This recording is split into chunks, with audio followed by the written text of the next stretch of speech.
Today this lecture is about drugs, meaning of course illegal drugs, or to put it more correctly, drugs that are illegal under most circumstances in most jurisdictions.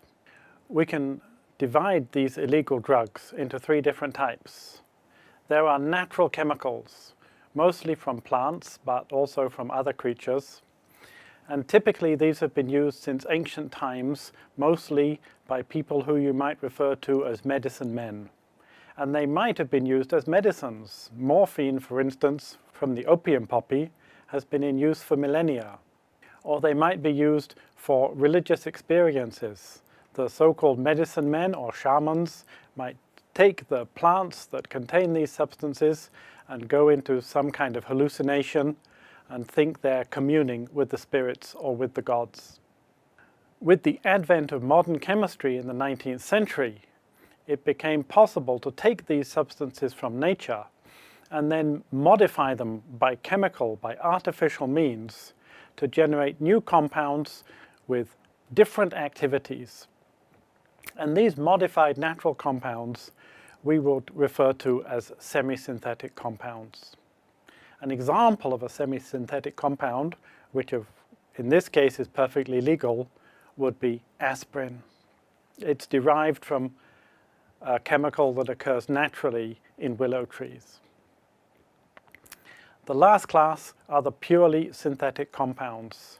And typically these compounds have been prepared in the pharmaceutical industry for disease treatment of one kind or another, and somehow they have started to be the subject of misuse. And in this category we might also include abuse of solvents, paint sniffing and glue sniffing.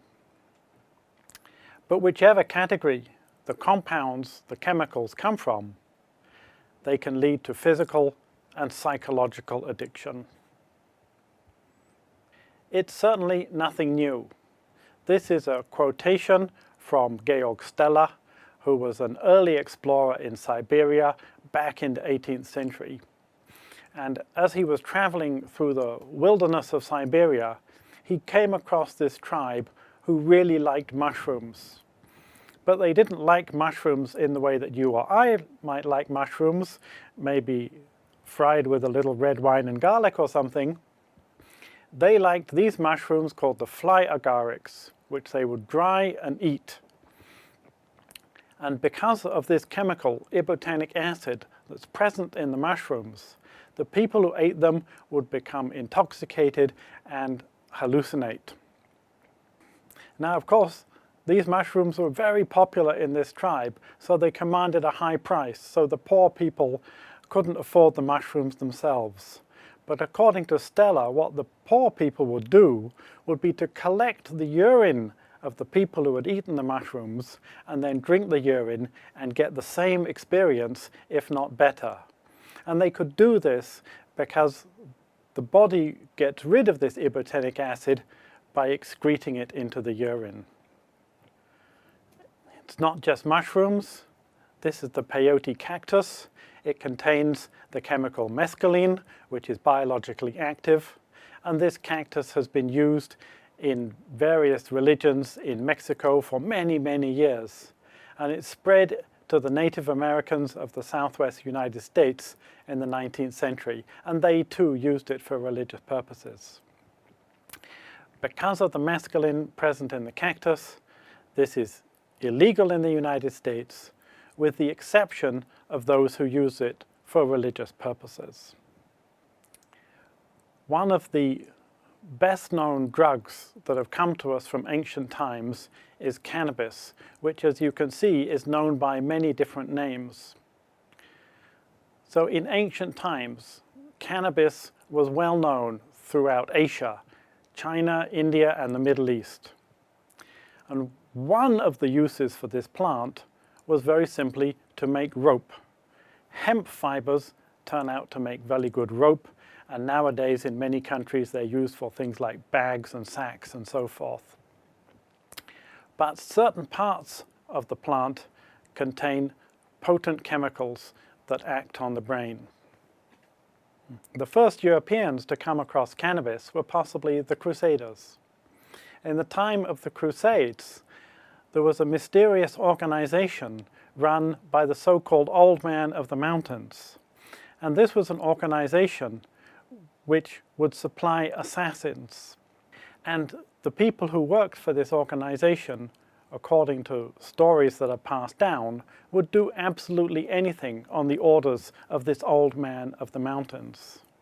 One theory is that they would do this because he kept them well fed on cannabis, which is also known as hashish. And that is why we get this English word assassin. It's derived from the Arabic hashish. Certainly one of the first Europeans to describe cannabis use was Marco Polo, who traveled through these regions on his trip to China. And the cannabis habit was probably first brought back to Europe by soldiers in Napoleon's army after his ill-fated invasion of Egypt and Syria. In cannabis use, the typical method of ingesting it is to take the herbal material from the plant, which is cannabis sativa, and then this is usually smoked. The herbal material can be identified by using the techniques of botany. Investigators can look at the shape of the leaves, they can identify it from a characteristic smell, and a very characteristic point about cannabis leaves is the presence of small silica particles in the leaf, which can be observed under the microscope, which are called cystolithic trichomes. Cannabis sativa is the only member of its family. It doesn't have any close relatives with which it can be confused. In fact, the closest relative of the cannabis plant is the hop plant, which is used as a flavoring for beer. In addition to the herbal material, cannabis may also be consumed as cannabis resin and cannabis oil. Well, after processing, cannabis can turn up in all sorts of products. Here's an example. This is cannabis flavored chocolate, and you can see the giveaway there, the leaves. And here's another example. This is cannabis flavored vodka. Well, the biological activity of cannabis is due largely to the presence of this chemical here, delta-9 tetrahydrocannabinol. And this has multiple effects upon the central nervous system. One thing that has been reported about taking cannabis is that the tetrahydrocannabinol appears to be effective against the very unpleasant side effects that can occur when people are taking anti-cancer drugs. That is, when people are undergoing chemotherapy. The side effects of chemotherapy can be very, very unpleasant, and some people have given up their chemotherapy because of those side effects. So some people on chemotherapy have taken to smoking cannabis to get rid of those side effects, though nowadays synthetic alternatives are available which do not have all the other effects of cannabis. And in some countries and some areas, it is actually now legal to consume cannabis. An example would be the US state of Colorado, which has just legalized it. Well, how can cannabis be obtained? Well, either smuggled in from the country of origin, or it can be grown under the right conditions.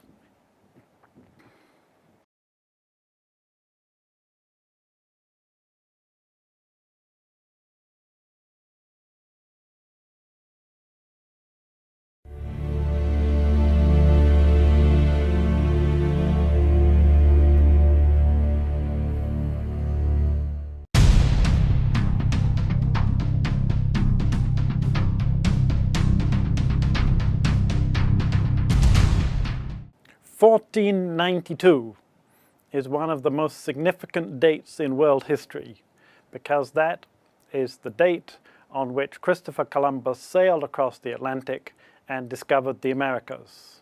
Whether or not he ever realized he'd discovered the Americas is a topic for another discussion.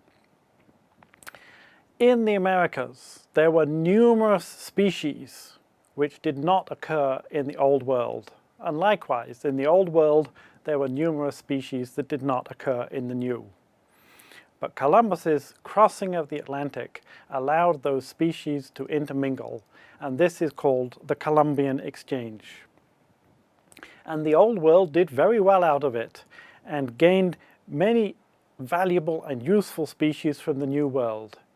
For instance, pineapples, papaya, potatoes, tomatoes, chilies, chocolate, corn, turkeys, the anti-malarial medicine quinine. All of these came to the Old World from the New World after 1492 and made the Old World a much better place. In exchange, the Old World sent to the New World wheat, horses, and hard liquor. But not all the things that came from the New World were quite so beneficial. For instance, tobacco, syphilis, and the subject of this part of the lecture, cocaine. Well, cocaine is a chemical that's produced by this plant, Erythroxylon coca, which has been cultivated in the Andes since ancient times, particularly in countries such as Bolivia, Peru, Ecuador, and Colombia. And most of this area was part of the Inca Empire. Under the Incas, cocaine production and use was very strictly regulated. Of course, when the Inca Empire collapsed under the pressure from the Spanish conquistadors, this strict control of cocaine also disappeared.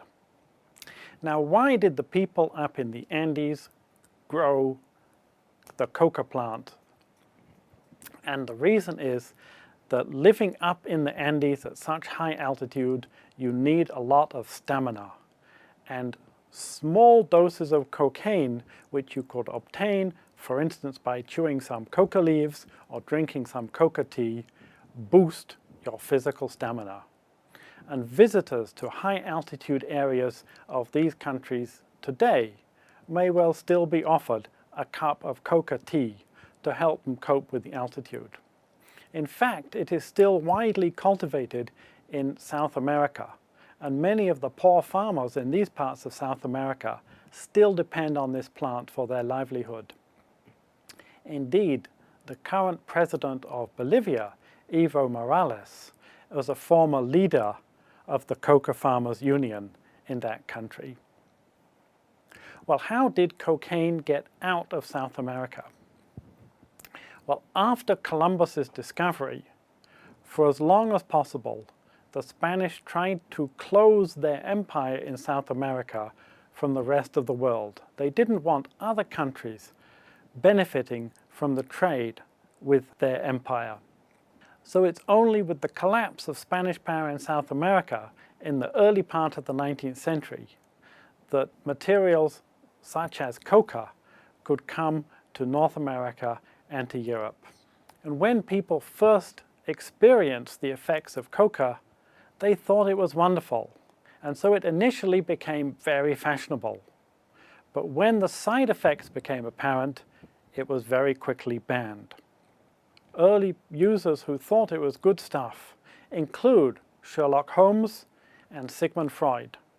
Freud thought that cocaine use would allow him to see inside the minds of his patients. In the Sherlock Holmes stories, particularly the early stories, Sherlock Holmes quite often injects himself with cocaine. Another use for cocaine was as an ophthalmic anesthetic. Ophthalmologists would use it on the eye of their patients. Though now, again, that use has been superseded by the use of synthetic chemicals which don't have all the other biological effects of cocaine. So here's an example. Cocaine tooth drops. If you've got a toothache, put some cocaine on your teeth and the pain will go away. You can't get cocaine tooth drops anymore. Well, there are different forms of cocaine, and this is because cocaine is what we call an alkaloid. It is a natural compound that contains a nitrogen atom which is basic. So the free cocaine molecule, which exists as a chunky material and is known as crack cocaine, is the neutral nitrogen-containing molecule. And this can be smoked, it can be snorted, or it can be injected. Powder that you often see is actually cocaine hydrochloride, and that is a compound of the free base cocaine with hydrochloric acid, and this forms the white powder. Now, cocaine that is sold on the streets may also be cut. That means it has been diluted with other white-colored materials simply to make the smuggled material go further. And it may be cut with materials that have no effect on the user, such as mannitol or sugar, or it may be mixed, for instance, with anesthetics. And the reason that the drug dealers can do this and get away with it is because, of course, their customers can't go complaining to the Better Business Bureau about it. Now, I said earlier that cocaine comes from the coca leaf. That's the leaf of the coca plant. And you're probably aware of a well-known soft drink that has the word coca in its name. And it's believed that the original recipe for that soft drink actually did contain extracts of coca leaf, and therefore would have contained small amounts of cocaine.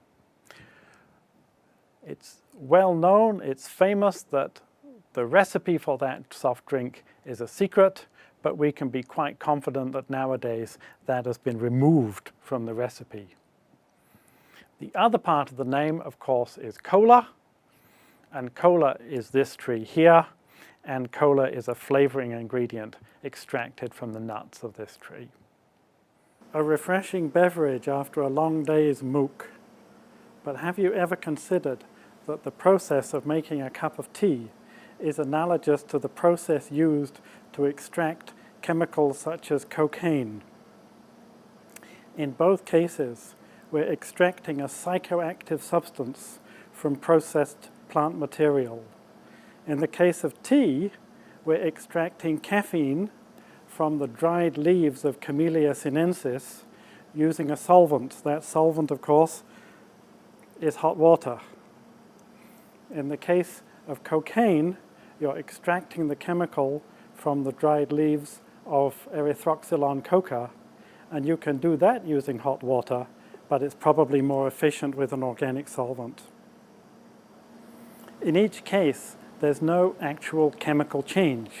We are merely moving the chemical in question from one place to another, from the plant material into the solution. And there's no chemical change. The caffeine or the cocaine remains caffeine or cocaine. It's just we're getting it into solution.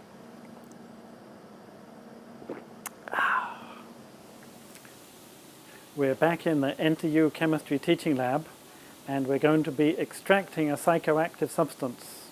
But it's not cocaine, it's caffeine. And here's our raw plant material, tea.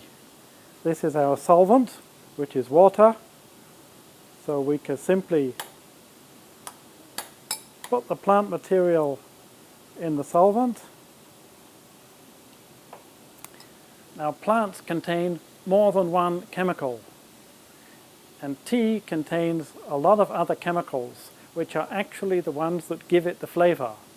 But we want to extract the caffeine, and we don't want those other chemicals.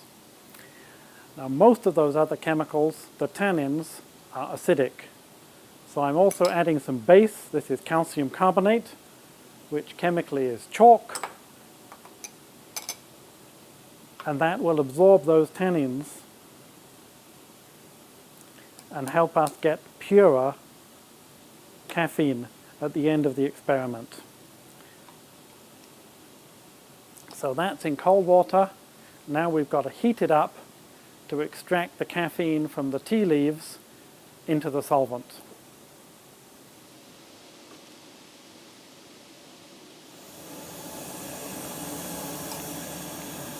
After boiling the mixture, we can filter it to remove the solids.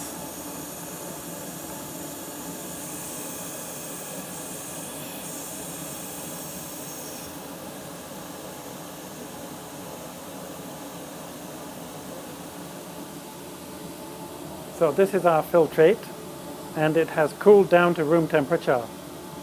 So caffeine is quite soluble in hot water, but not very soluble in cold water. So now we're going to take our cold solution and extract the caffeine into an organic solvent.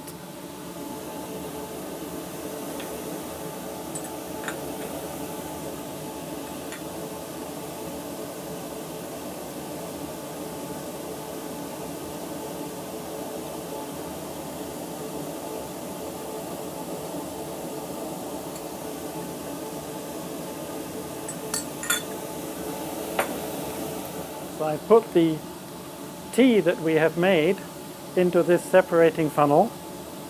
This is the water solution, the aqueous solution, and I'm going to add the organic solvent.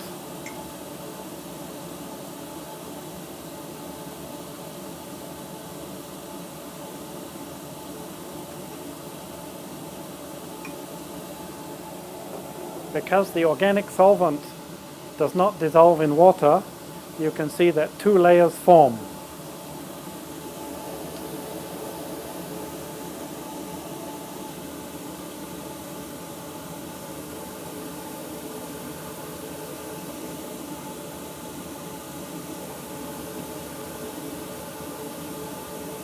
So when I swirl the separating funnel, the two layers mix and the caffeine goes into the organic solvent, in which it is much more soluble.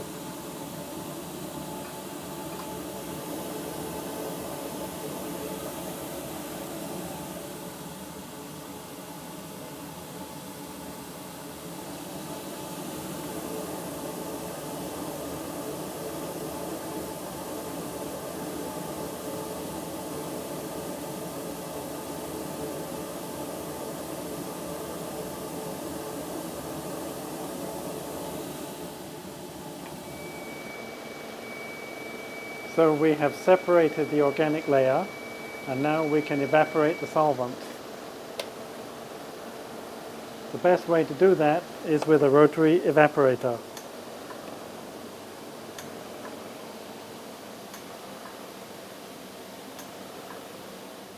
So after evaporation, here is our caffeine, and it looks reasonably pure. So what we're going to do finally is to demonstrate that it is caffeine and a quick check on the purity using one of the techniques that we learned about earlier, which is thin layer chromatography. So I've taken some of our caffeine and dissolved it in solvent ready for chromatography, and we're going to compare it with some commercial caffeine, and I've made a solution of that in the same way.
So from the TLC, you can see that we really do have caffeine, and the purity looks pretty good.